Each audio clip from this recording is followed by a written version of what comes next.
Eh, Oriana, bienvenida. Muchas gracias por acompañarnos el día de hoy. Está silenciada. Ahora sí ya. Ahora sí. ¿Cómo estás? Qué pena estar organizando el problemita con la cámara de último momento.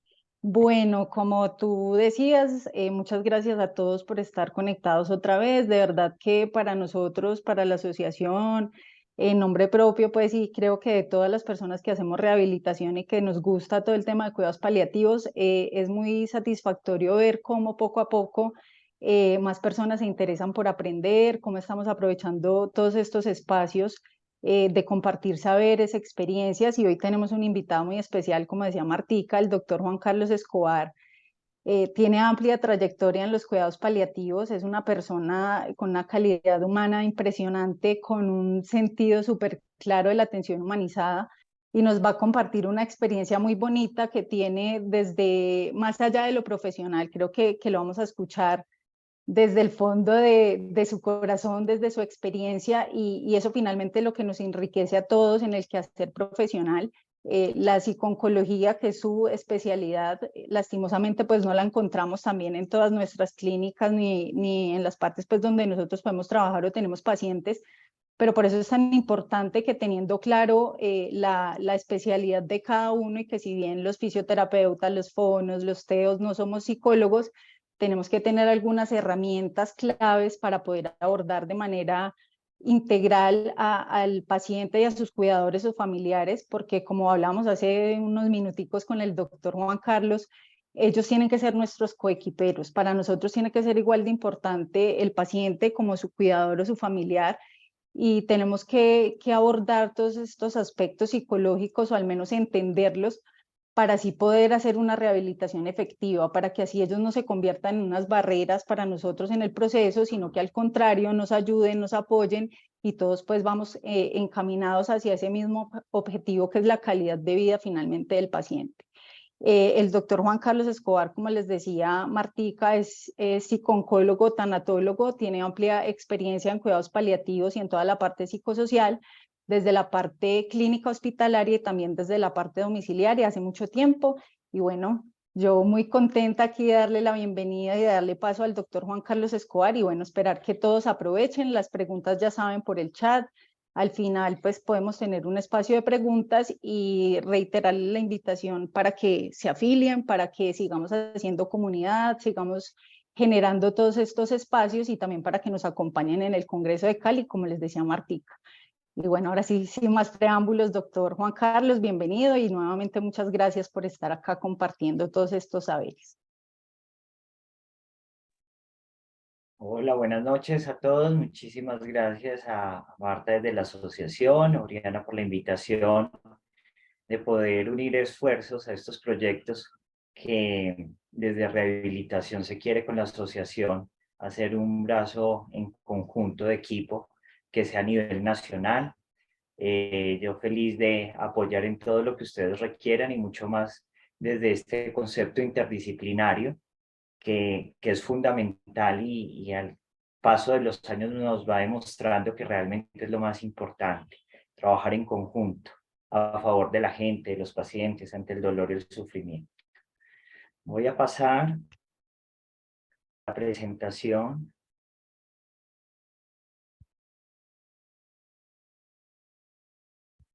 Ustedes me dicen si se ve bien. Sí, señor. Vale.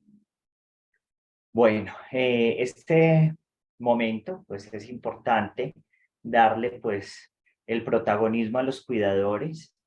Realmente esta presentación, desde el momento que me la propusieron, pues sí tiene todo el marco conceptual, todo el marco de proyección disciplinar que tenemos en el día a día, sea en la unidad de cuidado intensivo o en el esquema domiciliario en soporte oncológico y paliativo. Pero ante esta realidad, cuando uno lo lleva en carne propia, cuando ha podido tener la experiencia también de ser de cuidador y está del otro lado de los momentos o los escenarios en los que uno se encuentra como profesional, logra dimensionar cómo poder aterrizar todas esas ideas académicas, todos los conceptos y poderlos llevar a una práctica y dar un orden psíquico y emocional en el tiempo para poder guardar cierto equilibrio en el cuidado y la atención de nuestros seres queridos. Ante esta realidad, quisiera acá mostrarles el cuidador ante una realidad en la que se enfrenta en un momento súbito o un momento en el que ante una enfermedad avanzada de su ser querido va enfrentando y muchas veces se tiene que ver la cara más compleja de la enfermedad, aquellos momentos que no queremos ni ver ni aceptar, y es aquella negociación ante la vida y ante todas las ideas y las estructuras familiares que vamos llevando en el tiempo. Es importante diferenciar que los cuidadores pueden ser formales, informales, aquellos que están profesionalizados y pueden tener una remuneración con un concepto altruista en el que cuidan a su paciente, pero finalmente muchos, y más en este contexto latinoamericano, colombiano, tenemos también cuidadores informales con una experiencia importante y mucho más cuando se habla de una realidad familiar, de una realidad como cuidador primario, donde no tenemos muchas veces el entrenamiento y vemos muchas personas en diferentes escenarios contextuales donde esto es difícil y cada uno de ustedes como profesionales lo va viendo, lo va reconociendo en el tiempo. Cuando nosotros nos enfrentamos a un diagnóstico, necesariamente tenemos que pasar por un esquema clínico, sea un evento súbito o paulatino, como les he ido haciendo referencia. Nos enfrentamos a un contexto intramural donde vamos a pasar más o menos por 5 fases y donde todos los profesionales vamos a estar involucrados de una u otra forma, pero realmente es el cuidador el que entra a enfrentar una realidad desconocida y también llena de temores. La fase número 1 que voy presentando habla de la necesidad de hacer una diferenciación frente al diagnóstico, donde nos encontramos en un escenario que es frío, despersonalizado, y desde el esquema psíquico en los procesos de humanización que trabajamos en diferentes instituciones, reconocemos que el solo hecho de que el ser como persona ingrese a una institución que es un ambiente artificial, realmente ya se están incrementando niveles de ansiedad. Y esos niveles de ansiedad pueden estar completamente relacionados con condiciones de la vida, condiciones de su esquema psíquico, condiciones ante el temor quizás de una amenaza de perder a su ser querido o no saber a qué se va a enfrentar. Y hablamos desde el esquema psíquico sobre la incertidumbre. Entonces, la planeación de la conducta médica en este esquema es importante. Se hablan de posibles tratamientos, intervenciones quirúrgicas. Veíamos cómo el cirujano que inicialmente daba estas charlas nos hablaba de la importancia de la preparación para hacer una intervención quirúrgica, cómo vamos acompañando al paciente en ese proceso y cómo esto va marcando una huella donde todos los conceptos psicoemocionales se ponen también en juego, así como los diversos profesionales apoyan. La planeación del cuidado y la rehabilitación es fundamental y hacer una planeación juiciosa del esquema de atención permite la fase número 2, que es la información que el paciente requiere. Es muy importante centrarnos que cualquier ser humano ante una condición de vida compleja, difícil, siempre va a requerir información. Y mucho más cuando el cuidador se está enfrentando a una realidad que está amenazando su estabilidad en el entorno laboral, económico, familiar, y vemos situaciones que muchas veces son solamente espejo, pero cuando entramos en el mundo del otro, cuando encontramos la esencia de ese paciente, de ese cuidador, sus carencias, sus necesidades, es cuando decimos la información es fundamental, hay que romper los cercos de silencio, tenemos la oportunidad realmente de trabajar desde los principios de realidad médica y los principios de objetividad de salud mental para poder potencializar también el cuidado que se va a estar dando a través de la intervención de los diversos profesionales en rehabilitación. La preparación del paciente desde diversas disciplinas, siempre en la tercera fase, va a ser importante por el contacto, por la movilización de emociones, de sentimientos, centrarnos en qué objetivos vamos a ir planeando y que sean alcanzables según la condición del paciente y la perspectiva que se tenga a corto, a mediano o largo plazo. Entrar a hacer rehabilitación no es entrar, rehabilitar de cualquier manera, creyendo que el paciente siempre va a tener la misma perspectiva en un plan a ejecutar como una receta. Ustedes lo ven en el día a día como una necesidad de individualizar este trabajo, de montar planes y programas y estructuras de intervención que faciliten potencializar al ser y llevarlo a un estado ideal según su propia capacidad. Es de destacar que cuando nos encontramos en estas fases, es importante ir valorando si el paciente está pasando luego de la intervención quirúrgica por cuidado intensivo, quedó solo en intermedio, realmente está en hospitalización, cómo ha sido su proceso de evolución, si tuvo una fase de intervención previa y preparación quirúrgica desde el área de salud mental, entonces ver cuáles son los factores ansiosos o depresivos que podemos tratar. Precisamente porque si tenemos un paciente inmunosuprimido, porque hay depresión de base, hay ansiedad, toda su recuperación va a ser tórpida. Requerimos en muchos esquemas entrar en equipo a identificar variables, donde hay que tomar decisiones para medicar al paciente, en otros momentos para drenar su dolor, su angustia, su ansiedad, para poder identificar cuáles son las variables que en su mayor medida están contaminando su proceso. Si tenemos un paciente con depresión, sabemos que el proceso inflamatorio va a ser mayor, las dificultades que vamos a tener en el tiempo para ver su proceso incluso de cicatrización nos va a ir mostrando que se requiere de un trabajo en conjunto que en la fase estacionaria o ya aquella de estabilización, los niveles de empatía y proyección del paciente son muy importantes. Voy a ser claro en esta fase. La proyección psíquica que tenemos a futuro y cuando los profesionales me están ayudando a rehabilitarme, me están ayudando a tener una perspectiva de mayor funcionalidad. La perspectiva de futuro ayuda muchísimo porque protege el sistema psíquico, está garantizando realmente un factor protector donde las ideas tanáticas se disminuyen. Cuando estoy en un entorno hostil, frío, despersonalizado, un lugar donde muchos entran, me manipulan, donde me siento vulnerable. Si estoy en una unidad de cuidado intensivo y me van a hacer terapia, pero finalmente previo a esto me acaban de cambiar probablemente un pañal, donde finalmente no me pude bañar en la mañana y estoy en manos de un equipo de auxiliares de enfermería que humanamente me acompañan, pero estoy expuesto en mi cuerpo, dependo de otros, es donde tengo que entrar a analizar qué son circunstancias con el paciente que son transitorias. Y cuando son transitorias lo puedo proyectar a futuro y permitir que su proceso de evolución sea un poco más satisfactorio a lo que ustedes también ya han ganado a través del tiempo.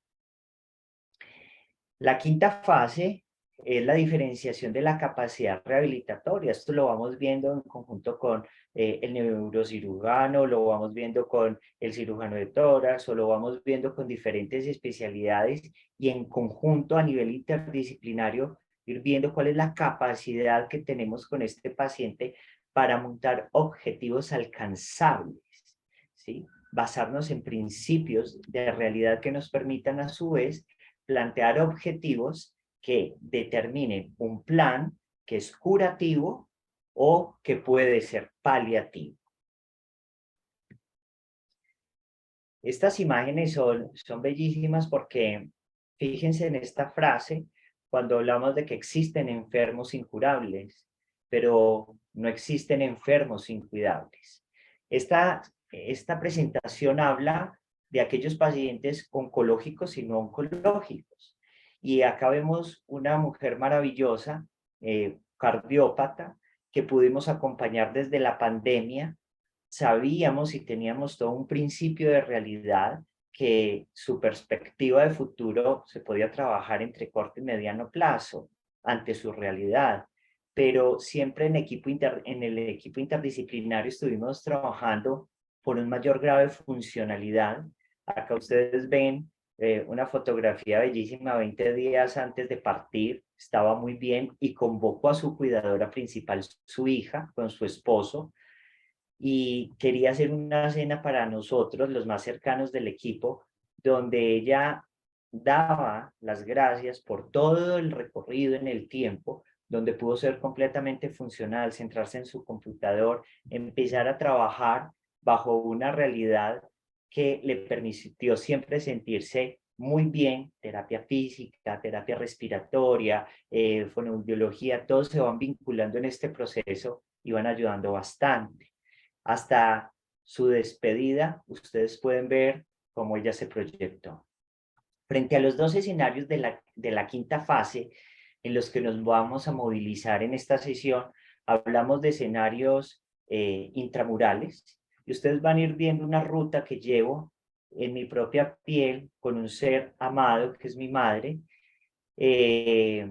a raíz de una fractura, una paciente con demencia, eh, que hasta ese momento ya podíamos empezar a ver que esto era predictivo, que esto empezaba a mostrarnos realmente el rostro de una enfermedad que era difícil, dolorosa de llevar en el tiempo, y nos enfrentamos a un nuevo reto, entrar a rehabilitarla a nivel intramural, prepararla para una intervención quirúrgica de ortopedia y empezar a sacar los mejores recursos. Ustedes ven algunas cosas que no hacen parte del escenario intramural, y es adaptar las cosas importantes del paciente que le permitan realmente no ver ese escenario que es frío y poder llevar algunos objetos de vinculación que le permitan sentirse, aparte de su cuidador principal, segura, algo de ella que le acompañe siempre.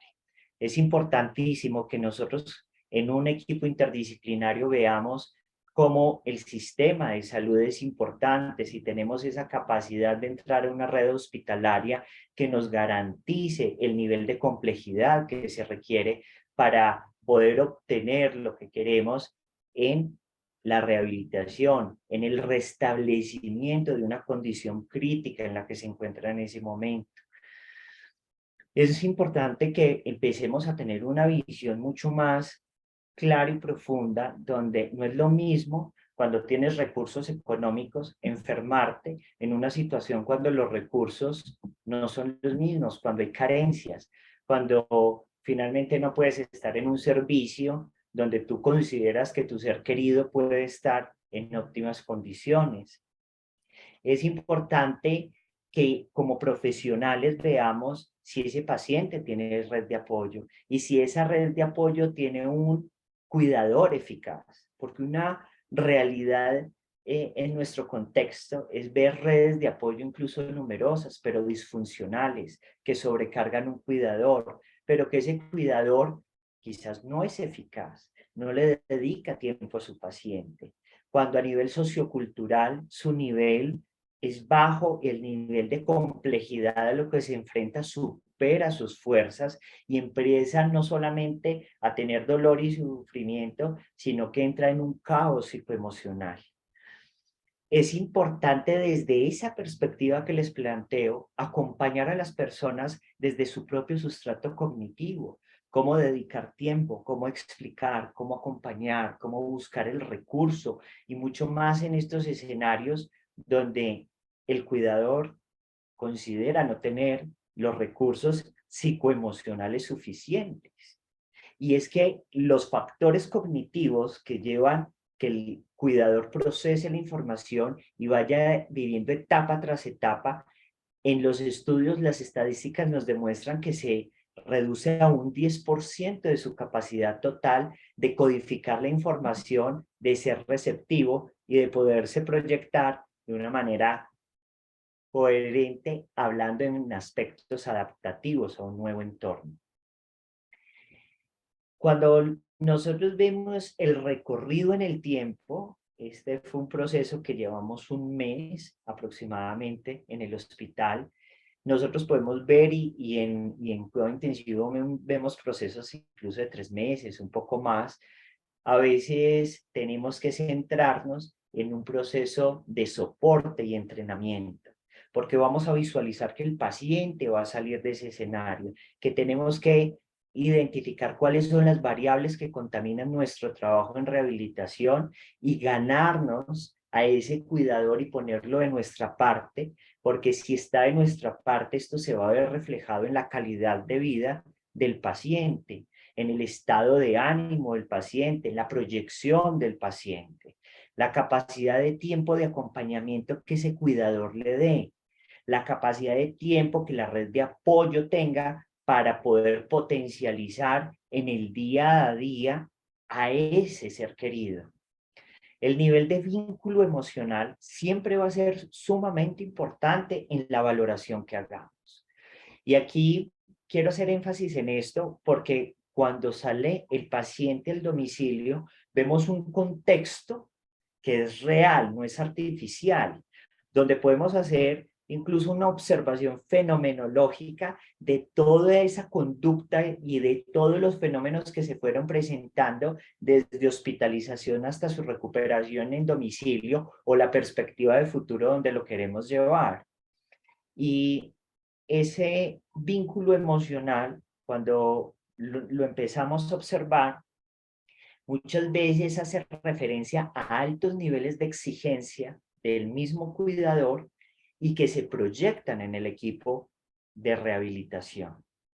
Que en cada uno de los profesionales empieza en muchos momentos a identificar agotamiento y alto nivel de demanda, y eso corresponde, es que el cuidador tiene tantos temores, tantas circunstancias complejas, que no las quiere asumir, no las quiere recolocar y elaborar, y las proyecta en el equipo.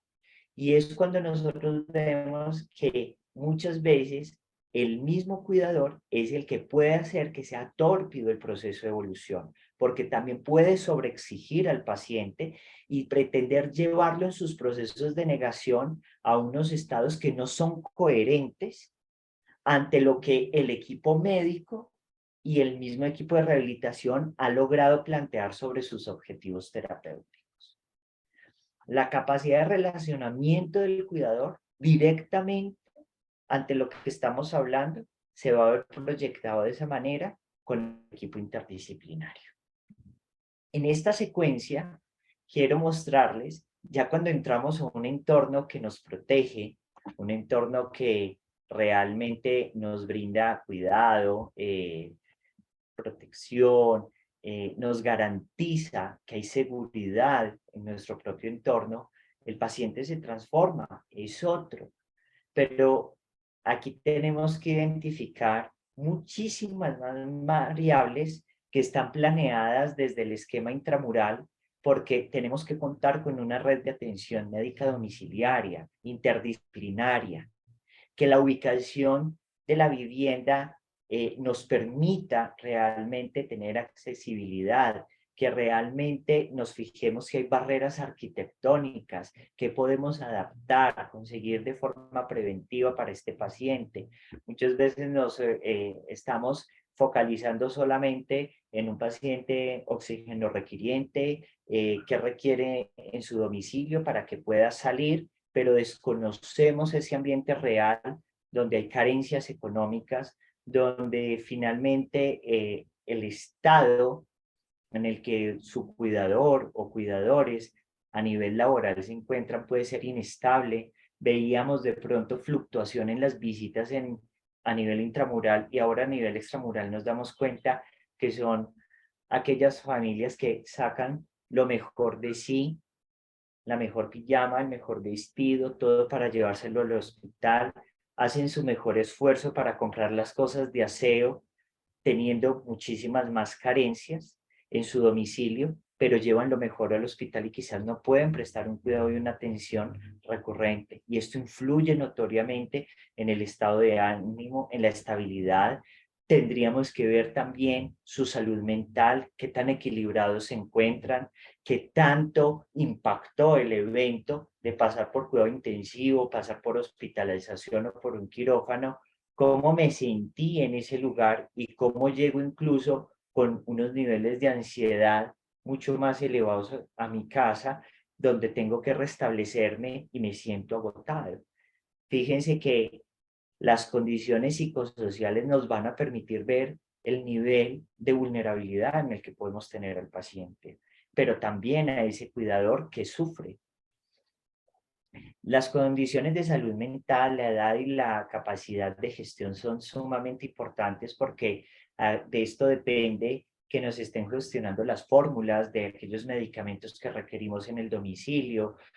A veces vemos procesos tórpidos y vamos a hacer una lectura más profunda y nos damos cuenta que algunos son analfabetos, que no saben llegar al lugar donde hay dispensación de medicamentos, donde finalmente nosotros siempre nos vamos a estar enfrentando a aquellas realidades donde muchos no saben hacer una planeación y ejecución de un cuidado, y nuestro trabajo y desde el área psicosocial en apoyo con rehabilitación es, venga, ayudo a planear horarios, tiempos, las dinámicas en casa, venga, le enseño, es que esto también es fácil y se puede hacer por medio suyo. ¿Cómo le podemos colaborar a esta persona para que no sienta que sus incapacidades superan realmente la realidad de lo que podemos llevar con el paciente?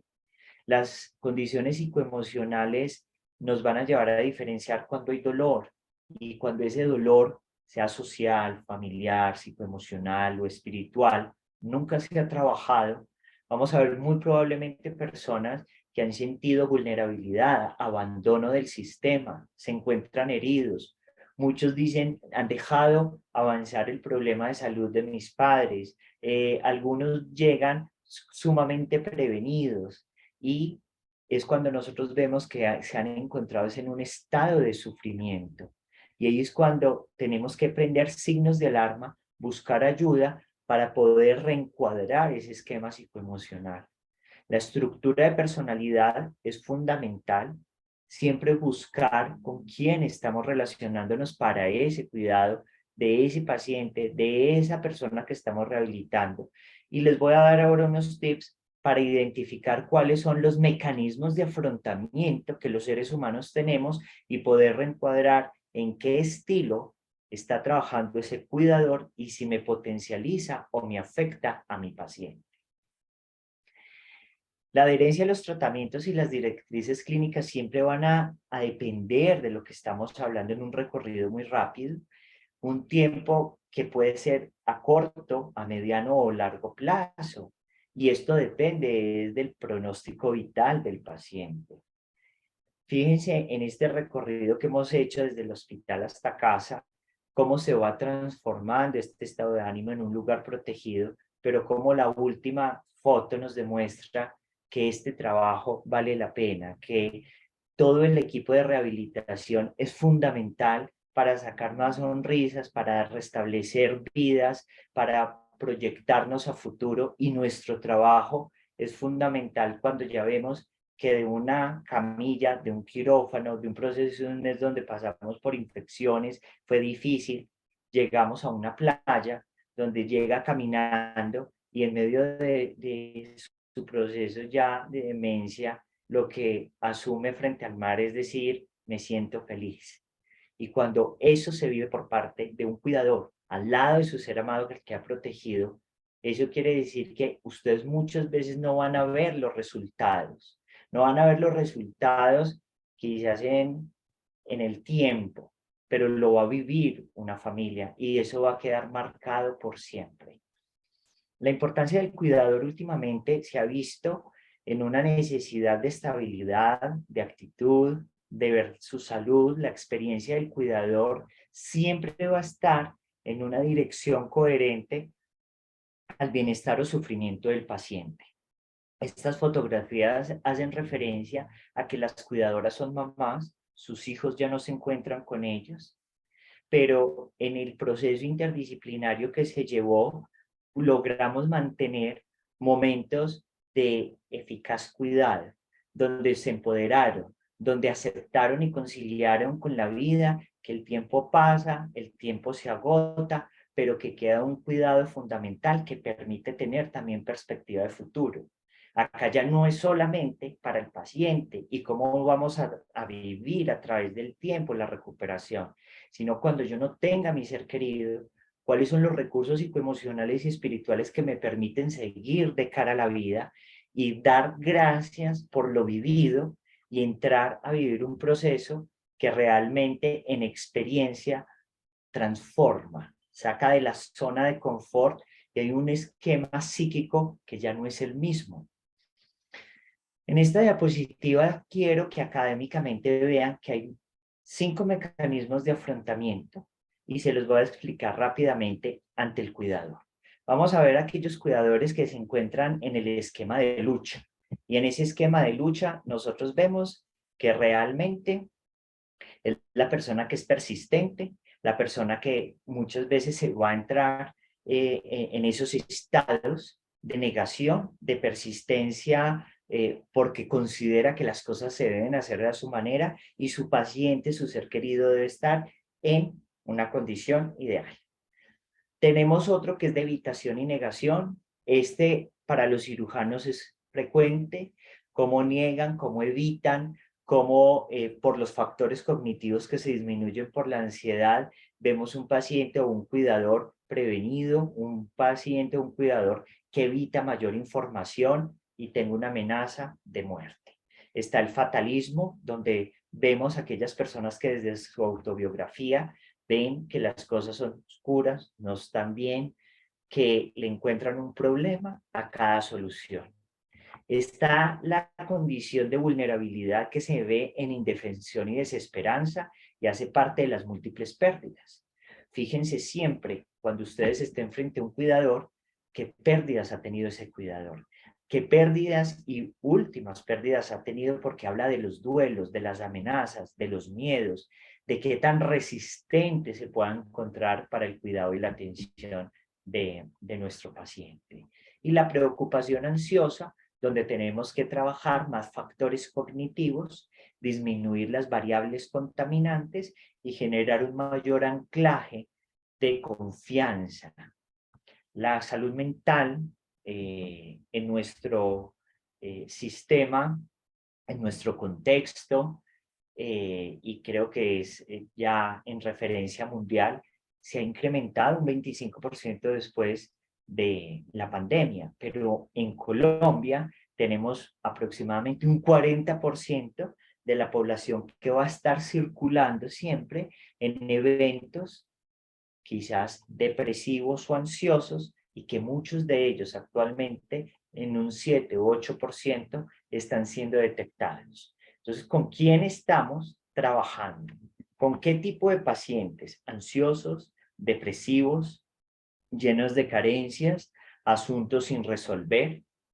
Y acá una técnica de compasión es evaluar el sufrimiento, tanto en el enfermo como en la familia. Nosotros nos encontramos en ese medio ambiente intramural y extramural entre ellos, y es el medio que arroja información y recursos para poderlos ayudar, para poderlos centrar en una realidad que puede ser resuelta a través del tiempo.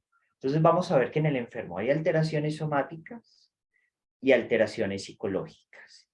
Y esas alteraciones y cómo fluctúa ante su realidad porque es dueño de su propio dolor. Cuando ahora Oriana nos decía, no somos psicólogos, pero necesitamos recursos, ella tiene razón. Es que los psicólogos no somos dueños de las emociones y los sentimientos del ser humano. Somos quienes acompañamos con todo un equipo realmente el cuidado y la atención a través del tiempo sobre esos conceptos psicoemocionales. Pero somos todos los que tenemos que aprender a involucrarnos desde la comunicación y desde estos recursos, porque la amenaza y la impotencia del paciente lleva al sufrimiento.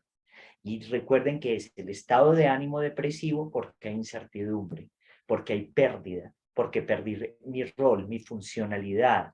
Y ustedes desde rehabilitación están ayudando que ese estado de ánimo se incremente, pero que no lo descuidemos en el tiempo desde el concepto emocional para evitar el nivel de sufrimiento al que se puede ver enfrentado. Y con la familia es el mismo esquema, pero la diferencia es que la amenaza no está centrada en la impotencia, está centrada en sumar realmente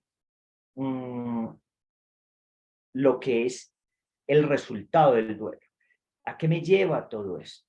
De una amenaza a impotencia, pero me lleva al duelo porque hay pérdida, pero es la pérdida del ser querido, la pérdida en el tiempo, la pérdida de factores económicos que me permiten llevar la sostenibilidad de mi hogar. Y ese estado de ánimo es el que podemos ver en algunos momentos, incluso relacionados con la prevención y las barreras cognitivas. Ustedes ven acá la misma paciente, una paciente que a través del tiempo es cuidada, es atendida, habla de forma jocosa con sus seres queridos y el equipo, pero a su final ven a sus hijas cuidándola, acompañándola con un nivel de dolor derivado del duelo anticipatorio, y ese mismo día que les muestro esta fotografía es el día en el que parte. Ese sufrimiento es una preocupación subjetiva de amenaza que pone en riesgo la integridad del individuo y que no cuenta ese mismo individuo con los recursos suficientes.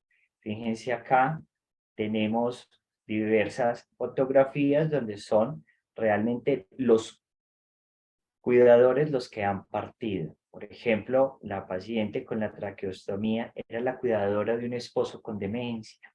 Entonces, ¿cómo llevarla del caos a la serenidad y a la aceptación, donde me están ayudando, me están rehabilitando, me están acompañando incluso hasta mi final, pero yo cuido de mi esposo, yo cuido de un ser querido que queda vulnerable y qué va a ser de él?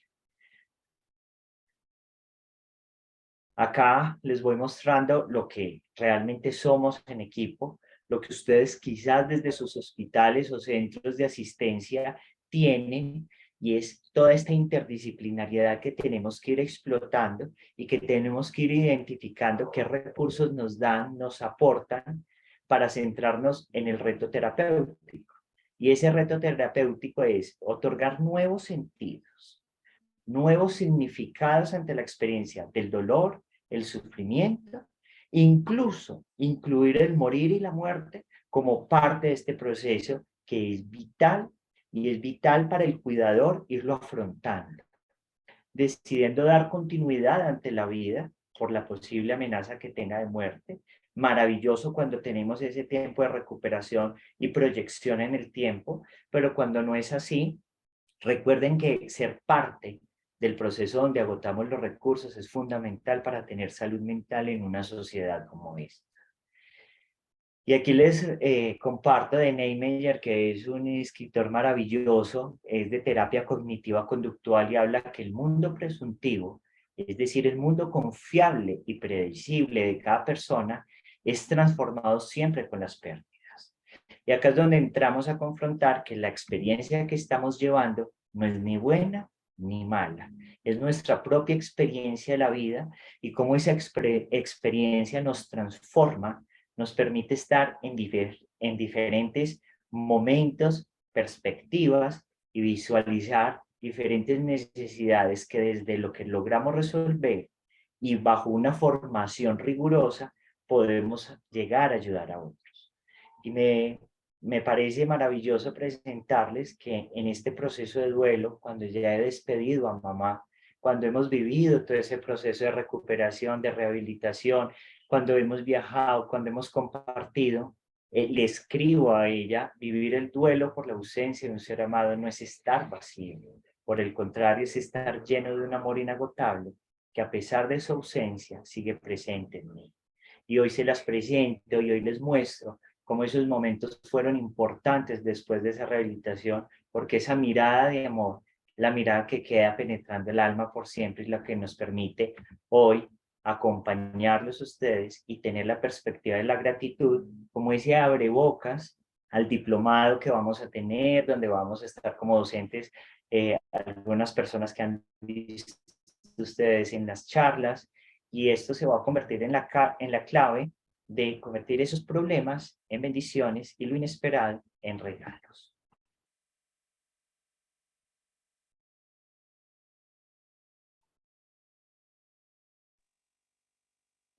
Bueno. Doctor, muchas gracias. Muchas gracias.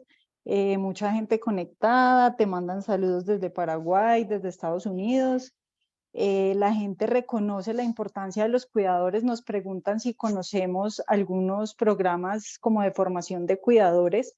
Es claro que en todo el mundo tenemos cuidadores, ¿cierto? Y tenemos que encontrar la forma de poderlos capacitar y de poder capacitar el equipo de salud para que pueda responder a estas necesidades en educación también.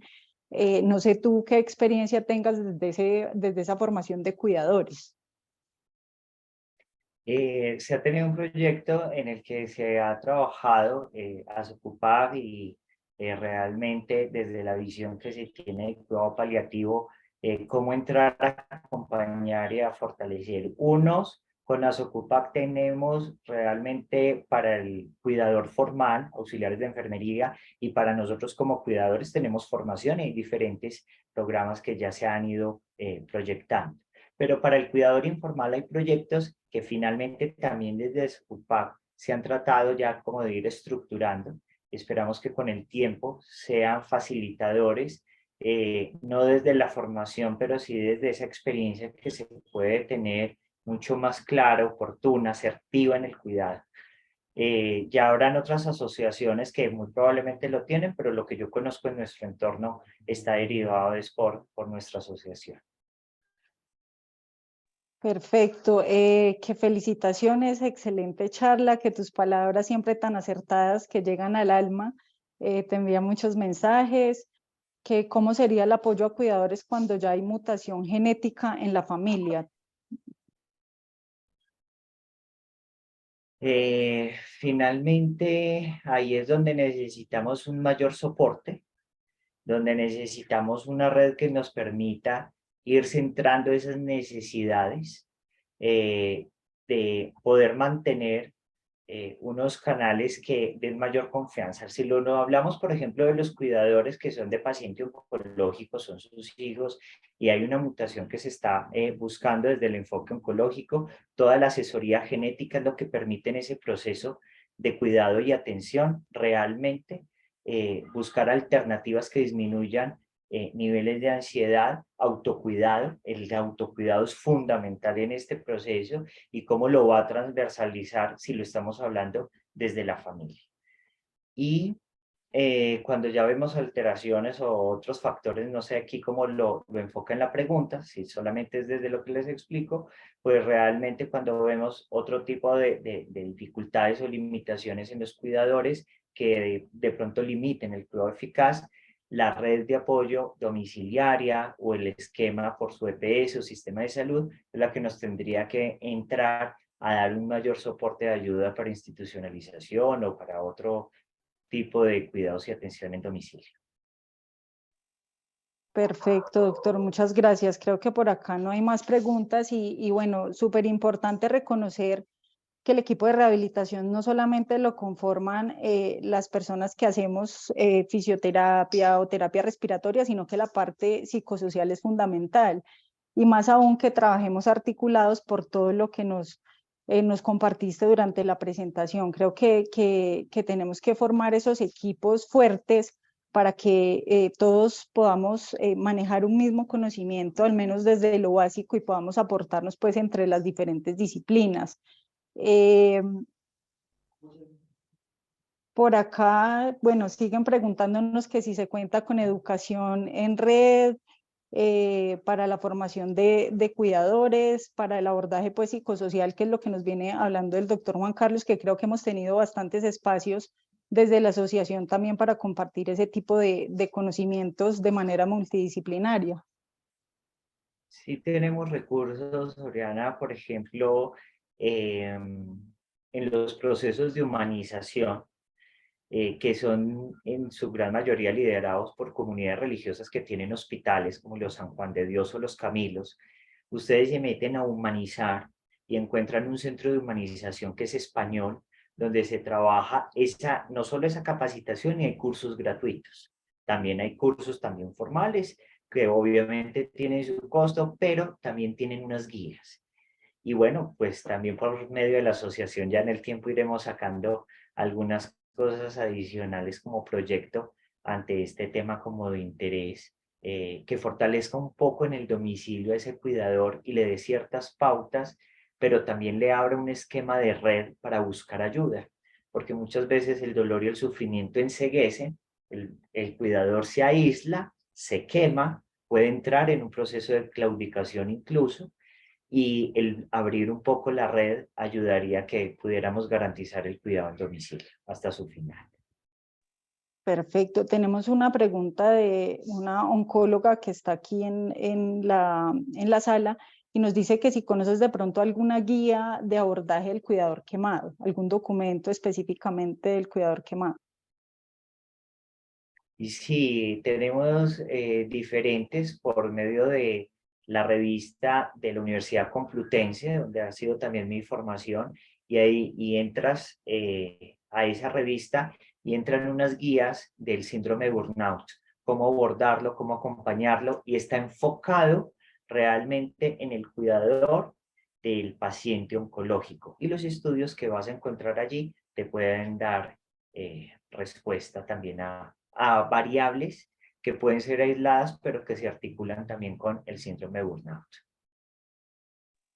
Perfecto. Bueno, más felicitaciones, agradecimientos. Llegan pues ahí todos los mensajes al chat. Bueno, creo que podemos ir cerrando. Muchas gracias nuevamente. Esperamos seguir generando todos estos espacios. Los esperamos en agosto. Tenemos el siguiente webinario que va a estar con nosotros la doctora Isabel Cristina Ángel, hablándonos un poquito más sobre la rehabilitación paliativa y oncológica específicamente, algunas generalidades, y ya les iremos contando dentro de poco, espero, noticias sobre el diplomado que vamos a lanzar, donde estaremos pues como docentes muchas de las personas que hemos compartido estos espacios con ustedes. Doctor Juan Carlos, nuevamente muchas gracias. Como siempre, un placer poder compartir este conocimiento, que tú compartas este conocimiento, lo recibimos con toda la gratitud del mundo y bueno, que sigamos aquí fortaleciendo todos estos equipos y llegando y llevando los cuidados paliativos a todos los rincones del país y ojalá muy pronto fuera de Colombia también. Gracias, Oriana, a ti, a la asociación, y un gusto siempre estar con ustedes y poder llegar a tantos colegas, a tantos familiares, a tantas personas que quizás en sala están, y esto nos puede abrir como ese esquema humanizado que en conjunto con la doctora Paola, nuestra paliativista de excelencia, siempre hemos llevado a una mujer maravillosa con la que trabajamos de la mano, y siempre esa visión por el otro, para que podamos hacer un poquito más por esta sociedad y más al final de la vida. Así es, doctor. Muchas gracias, Martica. Creo que no hay nada más que agregar. No sé si tienes algo que agregar. No, pues la verdad, darle las gracias al doctor Juan Carlos por esta presentación tan maravillosa, por darnos la oportunidad de entrar en su corazón y conocer un poco de su experiencia personal como cuidador de su mamá. Entonces, me pareció muy linda y muy emotiva la charla. Muchísimas gracias por habernos permitido compartir ese espacio pues, de ese sentimiento tan profundo en su corazón. Gracias por todo. Dentro de los que tenemos conectados en el Facebook Live, hay alguien que dice que está en Ibagué y que está liderando la conformación de una red de cuidadores del área comunitaria. Pues no, me parece muy lindo. Ahí también les puse que el Día Mundial de Paliativos este año tiene también este lema pues de comunidades compasivas, y vamos a hacer unas presentaciones con el doctor Enrique Benito, que pues muy rico que todos puedan también acompañarnos. Alguien dentro del chat de acá preguntaba si tú quisieras de pronto compartir tu correo electrónico. Alguien de Brasil, creo que es la persona que está conectada. No sé. Claro que sí, mira que acá lo tenemos. Acá les dejo los datos, no sé si lo ven. Sí, sí, sí, yo creo que ahí está para quienes quieran tener. Ahí te mandan desde Mompox.